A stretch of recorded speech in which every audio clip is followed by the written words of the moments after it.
So this is the reason why your UK visa was refused, and trust me, it's not what you think, right? So I've actually gone through over 500 UK visa refusals, right? And these 10 things I'm going to be sharing with you guys in today's video is consistent in almost all of these UK visa refusals I've actually seen and gone through myself. And some of these visas refusals, we actually got it overturned, right? You know, when we reapplied for the clients. So the first thing we're going to be looking at is financial circumstances and funds, right? This one is like in almost every refusal letter I have seen, right, over time, you know, and there is a lot of things that we need to discuss in this particular topic today. These financial circumstances and funds, there's a whole lot of things, right, that we need to discuss. Now, insufficient funds to support yourself without recourse to public funds or work. Now, for a visit visa to the UK, you are not supposed to work in the UK, right? So you need to be able to prove that you have enough money to take care of yourself and not depend on UK public funds. It's not for you. It's for British citizens and permanent residents, right? It's not for you. So when you are applying for a visa and you don't have enough money to fund your trip, it becomes a problem. And that is when you see insufficient funds to do things like this. Now, there was a visa application that we looked at recently. The lady was inviting her mother to visit the UK. The application was refused. And the reason that they gave was that the lady was sponsoring the mom, right, an elderly woman, and she presented her bank statement stating that she's going to be taking funding her mom for the trip, and they refused her visa and told her on the refusal letter that the reason they're refusing her visa was because she doesn't have enough funds to take care of herself and her mother in her bank account that she presented. So that became a problem, and because of that, the visa was refused, right? So unexplained large deposit in your bank account. People don't understand this thing, and I cannot stop stressing it because it's very, very important. When you say that you earn 5 million naira every month, right? And we go through your bank statement and we see 5 million naira credits from your work every month. Now, there's an extra 2 million or 1 million or 500k or 100k that came into your account at any point in time in the bank statement that you are presenting for your visa application. There's a very high chance that your application is going to be refused. The reason being that the source and origin of that fund is unknown. That is why when we are applying for visas for clients, we actually pay attention to all of these things because we know about it. Now, bank statement not matching declared income. This is another problem that I see all the time, right? If you say that you earn 200,000 naira every month, right, and you present a 6 months bank statement, your 6 months bank statement is showing 10 million naira inflow, credit, deposit into your bank account, it becomes a problem because there are two different stories being told. You said on your visa application form that you earn 200,000 naira every single month, but here you are presenting a bank statement that is showing that you have actually gotten 10 million in 6 months. 200,000 naira times 6 months should be 1.2 million. The extra 8.8 million naira came into your account. It came from somewhere. So you need to explain where this money is actually coming from, right? And that's how to actually deal with the with your bank statement not matching your declared income. Now, another thing that I see a lot of persons make the mistake of is discrepancy between income and expenditure. Now, when you are filling the UK visa application form, they're going to ask you and say, how much do you earn every month? And you tell them that you earn 300,000 naira every month. But when we look at your bank statement, we are seeing that in the month of January, over 500,000 naira came into your account. In the month of March, over 700,000 naira came into your account. In the month of April, over 1 million naira came into your account. And you are telling us that your income is 300,000 naira every month. You see that it doesn't make sense, right? There's a discrepancy. There are two different stories being told. And your expenditure, your expenses again. On the visa application form, you're going to be asked and say, how much do you spend every month? I've seen this one like 1,001 times, right? They will tell you that we went through your bank statement, and in the month of January, you spent 1.2 million. In the month of March, you spent 700,000. So we are not sure how you calculated your income to arrive at the information that you stated in the visa application form that you spend 200,000 naira every month, right? And that makes sense. Because if you say that you spend 200,000 naira every month, your bank statement, your expenses every month should be around 200,000 naira. So if there is an extra expense that you made, you need to explain why. right, in your visa application.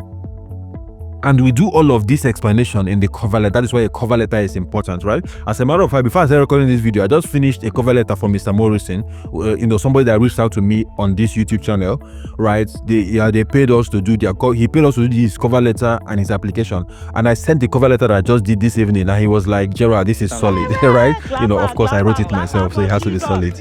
Bragging rights. Now, when you say that you are employed, right, and you say that you have income, you need to provide proof of income, right? Maybe a pay slip, business transaction, whatever, invoices, contracts, whatever, to show where your money is coming from. So when you say that you have irregular income and you are not proving that regular income, it's not in your statement, it's not, it's crazy, right? There are people that come to us and say, Gerald, I don't keep money in the bank, I have cash at home. And I said, go and start keeping that money in the bank, right? Because there's nothing we can do for you, honestly speaking, right? And for some of them who said that we should actually try and explain the cash thing, right? I've done it. I think one person actually got approved that she has cash at home. She's an elderly woman, so I can understand that.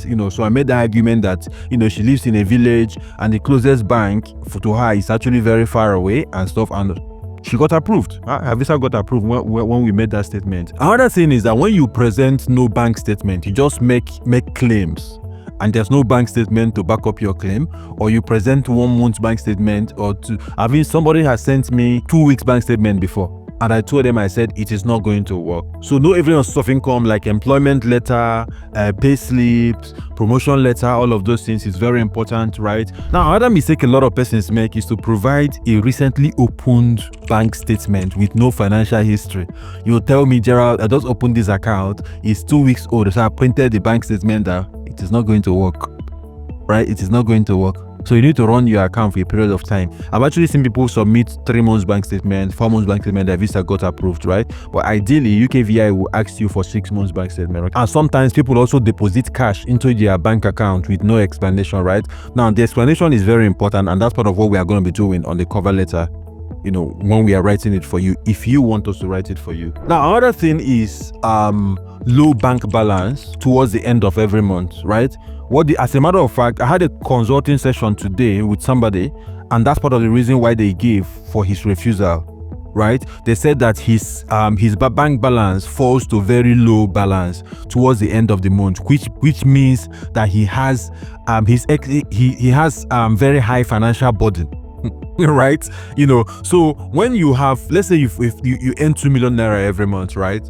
Then your 2 million naira comes into your account and you spend 1.9 million, right? Then 2 million comes the next month, you spend another 1.9 million or 1.8 million. So that's your balance falls to very low balance. So when we do the mathematics, we minus your expenses from your income, we're going to be getting the disposable income of about 100,000 naira, right? Which is very low.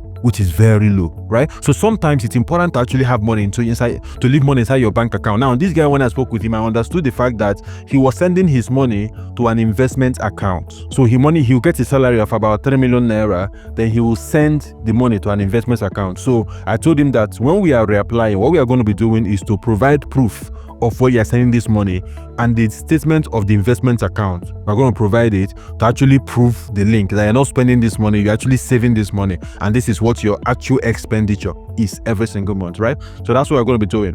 Now, if you receive heavy financial support from a third party without justification, it is going to raise all the red flags. Let's say, for instance, you earn 50,000 naira every month, then suddenly you have 25 million naira coming to your account, right? And it's captured on your statement when you're applying for a visa. You need to explain exactly what that money was for. You need to explain where it came from, who sent it to you, why did they send you the money. So that is something that must be explained, okay? So we're still going to be talking about employment and economic ties, travel history and immigration compliance, purpose of visit, accommodation and support, documentation issues, intent to return doubt, general credibility concerns, family or third-party applications, and of course, application behavior patterns, right? You're going to be talking about all of these things. So it's going to be a pretty long video. So it's important that you actually sit back, relax, right? While I leave no stone unturned. For those of you who see me for the first time, my name is Gerald, and I'm a big advocate that you should actually apply for your visas yourself because of issues like this.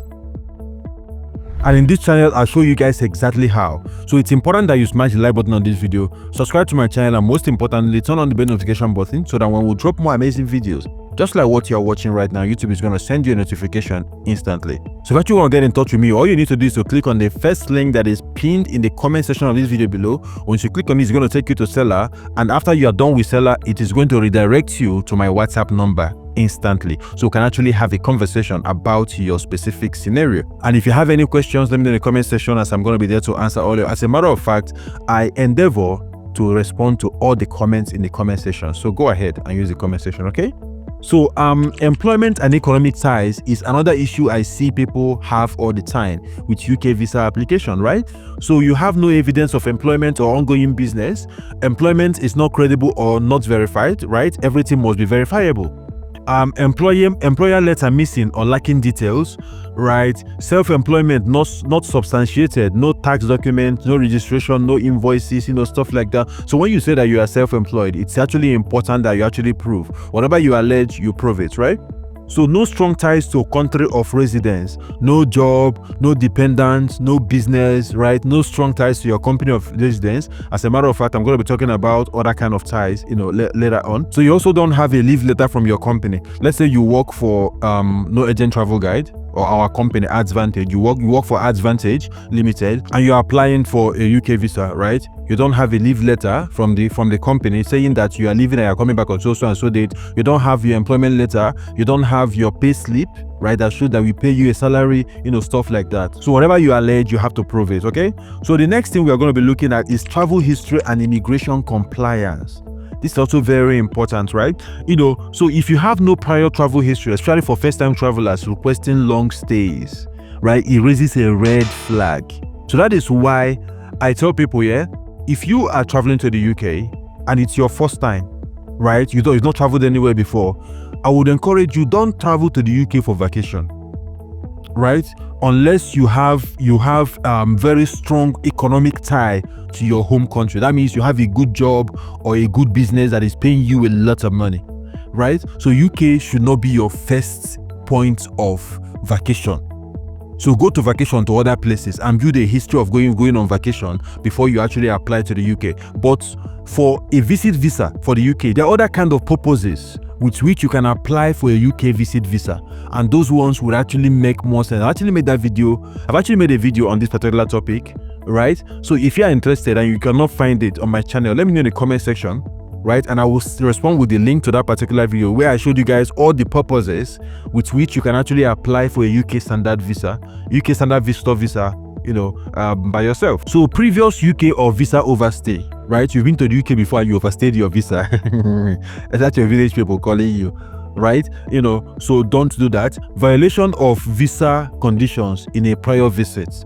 You went to the UK on a visit visa or anywhere else and you went to work and they caught you, and or you were involved in a criminal activity or whatever, right? There's somebody that we're working on his visa application right now. He told me that he was accused of a crime in the UK the last time, right? But he was investigated by the police and was exonerated. The guy was smart. He got a letter of exoneration from the UK police. All right, and of course we are going to be attaching that in his visa application that we're working on right now. So as much as you can, don't get yourself entangled in things like that. If you have been frequenting the UK in the past, right, and you stay for a long period of time, let's say for instance you have a 6 months visa and you stayed for 5 months, then you apply for another 6 months visa and you stayed for another 5 months, right? You are practically living in the UK. That's what it means, right? So in a year you spent about 10 months in the UK and 2 months in your country. That's a red flag. You are living in the UK with a visit visa and it's not allowed.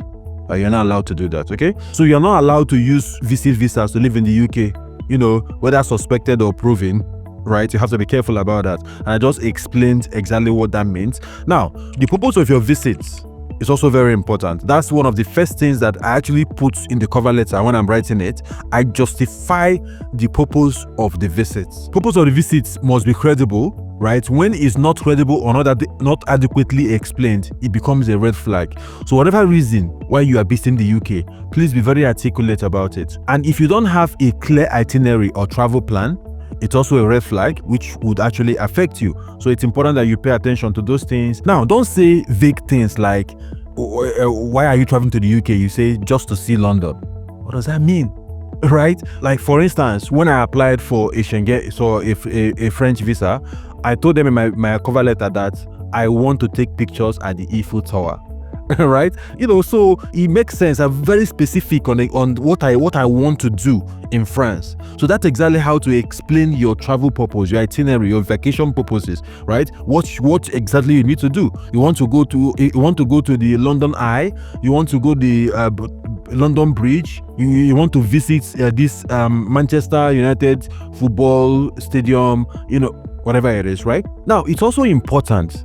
This actually happened to me, my first UK visa application, right? I was going to visit a friend and they told me that beyond this application, they cannot see any proof of my relationship with my friend that was inviting me to the UK, right? So if you say you're visiting your brother, please provide proof of your relationship with your brother, with your friend, with whoever it is that you are going to visit in the UK.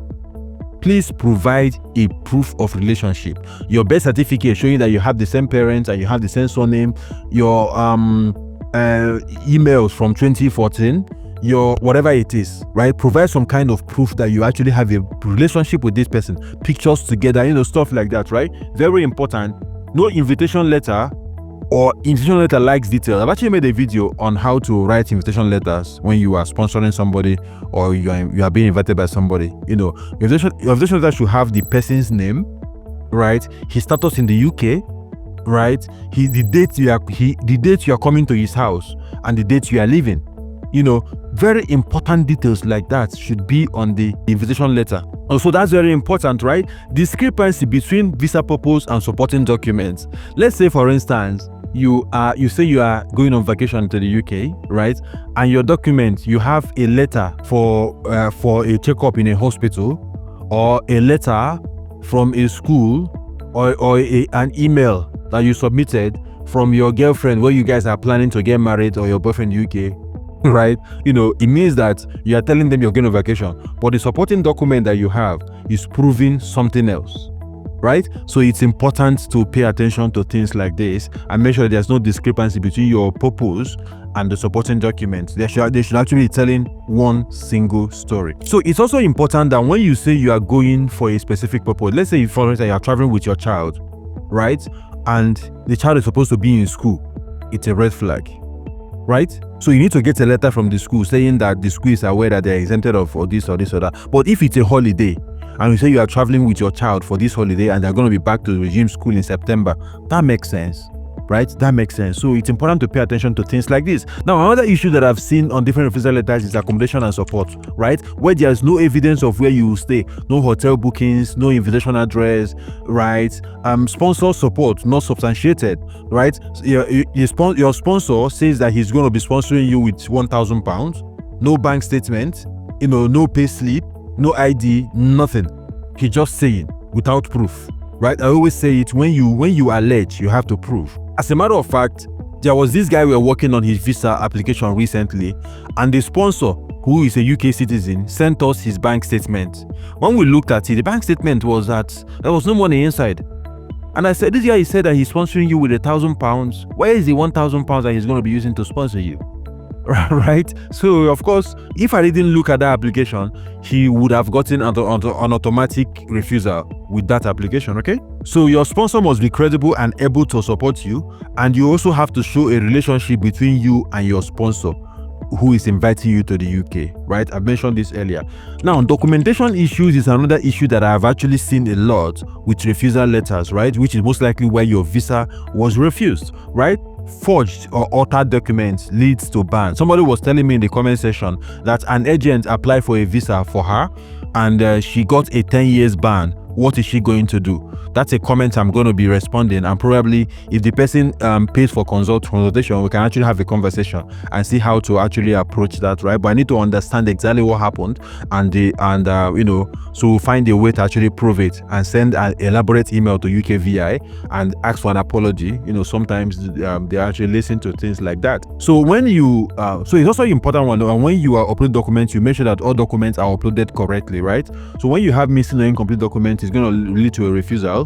Inconsistent information across documents. Now, let's say, for instance, you said on your visa application form that you are employed and you are earning 200,000 naira every month. Now, your bank statement is showing that in the month of January, February, March, April, you receive 500,000, 700,000, 1 million from different sources, right, in this month. So your bank statement is telling a conflicting story what you actually put on your visa application form. So that's the first thing you need to actually pay attention to. Now, if you say that you earn 200,000 naira every month, right, but you are giving us a letter of employment that states that your salary is 700,000 naira every month, you see that there is conflict, right? There's conflict. So of course, those things need to pay attention to and clarified. Again, if your document is not in English, you need to provide a certified translation, right? So very important. And official letters must have signatures, please, right? Letter of employment, payslip, this, that, they must have signatures, right? Authenticate them. Now, another issue that I've actually seen is when the dates on your letters are not matching your application deadline. Let's say, for instance, somebody is inviting you to come for a wedding, right? The wedding is happening in August 10th, right? And you are lodging your application on August 8th.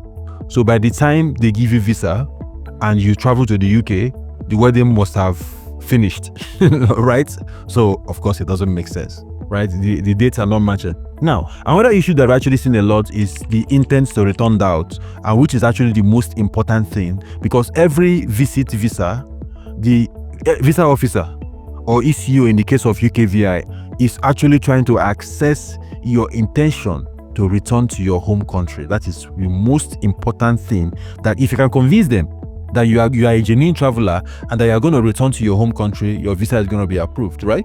And these are some of the reasons why they doubt your intention to return to your home country. One, you don't have strong ties to your home country, no good job, right, that's paying you a lot of money, or business, you don't like economic ties, no family, no assets, landed properties, and you don't have any of them, you don't have a wife, you don't have children, you don't have people that actually take care of, right? So that is why most times when you are applying for a UK visa, right, there is somebody and they ask you and said about your dependents. Most people actually say no on the dependents thing. Please don't say no, right? If you have a job, there's somebody that lives with you that you actually pay school fees for or something. So those people, or you actually feed, those people are your dependents. So include them in your visa application. It is very important, okay? Now, young single applicants with no dependents often get flagged, right? I think for me, what worked for me is that I had very good economic ties, right? And I had dependents, So even though I wasn't married, when I started applying for visas and getting visas and traveling, it was easy for me because I economically I had very strong ties to Nigeria, right? And of course I also had dependents. So these two things actually worked in my favor. So if you are young, right, you are single with no dependents, right, it's a red flag, sort of. It is not insurmountable, right? But there are ways around these things, which we have to understand your personal circumstances to actually be able to guide you on how to do that. Now, if you recently resigned or quit your job before application, it's a red flag. You are planning to run away. You are not planning to come back, right? So that reminds me of a woman that we spoke with. She is a medical doctor, public health, whatever, working with an international organization, right? But it was a contract-based thing. She was refused visa, and they told her that she lacks ties to her home country. When she reached out to us, we looked at her application. So I asked her about her job. She explained, right? And I told her exactly what happened. So her contract was expiring in September. She applied for a visa in July to travel in August, right? So to them, she was trying to run away because her job was not secured anymore. of course, she lacked a strong tie to her home country, and of course, her visa was refused. So when she met us, we told her, please don't reapply now. Renew your contract, right? Before you reapply, you can get back to us and we'll help you with the reapplication. And of course, she agreed. Okay, so if you claim that you are going on vacation, right, and the claim is not consistent with your job or study schedule, let's say for instance you are in school, you have classes in that period, and you say you're going on vacation on that period that you have classes, or you have work, there's no leave from your office and all of that, and you say that you are going on vacation, it doesn't make sense, right? It doesn't make sense. Another thing is when your cost of travel is not relative to your income, it suggests an overstay risk. Right, so let's say for instance you have 5,000 you have 5 million naira in your account, and you tell them that you're going to be spending 5 million naira or 4 million naira on your trip, right? Meanwhile, your monthly income is 500,000 naira, and your expense is about 300,000 naira. So that means your disposable income is 200,000, right? And you have 5 million naira in your account. It won't work. That's the truth. It's not going to work. Right, so your disposable income, your income, and your bank balance is going to be taken into consideration by the visa officer when making a decision. Okay, so it's important that you pay attention to this. So once the visa officer has any doubt at all, your visa is going to be refused. Now, there's also general credibility concerns, right? Things like inconsistencies in personal statements or forms, vague or template-like reasons for travel, where you go to ChatGPT and copy reasons or online for travel, right? Now, in some countries, UKV actually do physical interviews, right? So if your answers in these interviews are not convincing, you're going to be getting a refusal. Dubious travel history, especially to countries with migration risk. Let's say you've been to Libya. Most people that go to Libya are trying to cross the ocean into Europe, right? And stuff like that. So he paints a picture that you are not a genuine traveler. You want to migrate and not come back to your home country. And of course, if you are caught in a lie where you are trying to mislead the entry clearance officer, it is going to hurt you. But if it's intentional, you can reapply and explain the issue, right? We've done that a couple of times for a lot of clients, and they got their visas approved. Now, another thing that is not very common, but it happens, is family and third-party application, especially when you are traveling with children, without both parents' consent, right? Let's say you are a man, you're traveling with your daughter, and there's no consent from your wife to allow you to travel, or the mother you're traveling with, there's no consent from the father. It is going to so when you're applying for your visa, both parents have to write a consent letter for the minor, to allow the minor to travel with one parent or all of that, right? So if one parent is deceased, or one parent has legal custody of the child, you have to provide proof of that as well. So when a minor is not traveling with your legal guardian, it also raises a red flag, right? So there has to be a consent from a legal guardian, permitting that travel with the minor. So another issue that I've seen a lot of persons have with this visa application thing, especially for these family and third-party applications. Let's say, for instance, I plan to travel with my family. I apply for visa, mine is approved. And let's say my wife will apply. Let's say her own is approved. Then my children will not start applying. Right? Of course, they will know, because you listed the names of your dependents, right? Your application, your wife, your children, so they know that it is the same family, right? And they also ask you in the form and say to name the names of your parents. So if another person puts name and the parent's name and date of birth, right? The reason is that they want to be able to track your parents and your name. Like for instance, right now, I'm sure UKVI has my dad's name. My dad is late, but they have my dad's name and his date of birth. So if any of my siblings are applying for a visa, even if they don't put me as a dependent or whatever, right, they are still going to need to put their father's name and their father's date of birth. Of course, they can easily link me to that application, because this is my father as well, this is date of birth, so this is the same person, and my mother as well, right? So don't do that, right? Don't try to deceive them, because they're going to be caught. Now, last but not the least, which is the 10th one, application behavior pattern. Applying immediately after a refusal without addressing the issues, you are going to be getting the exact same result. Somebody said that it's that does something over and over again and expects a different result. Don't be that right? So sit down, go to your refusal letter, find out the reason why you were refused in the first place and fix it before you can reapply, right? You have to prove that your circumstances have changed. Otherwise, you're going to be wasting your money in the reapplication. Now, another issue that I see a lot is people putting a lot of money inside their bank account just before they apply for a visa. It is going to hurt you. Please don't do that. Right? Don't ever try that. Like, for instance, you receive 300k, 500k, 600k, then you want to apply for a visa. Suddenly there's 1 million, 2 million, 10 million coming into your account. Of course, that thing that you know, the visa officer knows it as well, and you're going to be getting the refusal instantly. And finally, please don't use a travel agent. Right? Even if you decide to use a travel agent, make sure that you are part of the process. Part of the process. Right? You know exactly what is being filled on your form. You know the document that is being uploaded for you. Right? You know exactly what your cover letter says, so that you know that you are aware of what is being done for you. No fake documents, no this, no that. You are aware of everything. Even if UKVI decides to call you on the phone and ask you questions about your application, you'll be able to answer these questions instantly. So this is very important, which is exactly why when we are doing visa applications for our clients, we carry you along. We write the cover letter, we'll send it to you, you look at it, and you are okay with it, you agree with all what we have filled for you, then we'll now get to the part when we fill their visa application form, which we are going to be sending to you as well. You verify all the information and make payment for your visa. Once you pay for your visa, we'll now book appointment for you, right? We'll look at the dates of appointment that's available, and you will confirm the date that is convenient for you.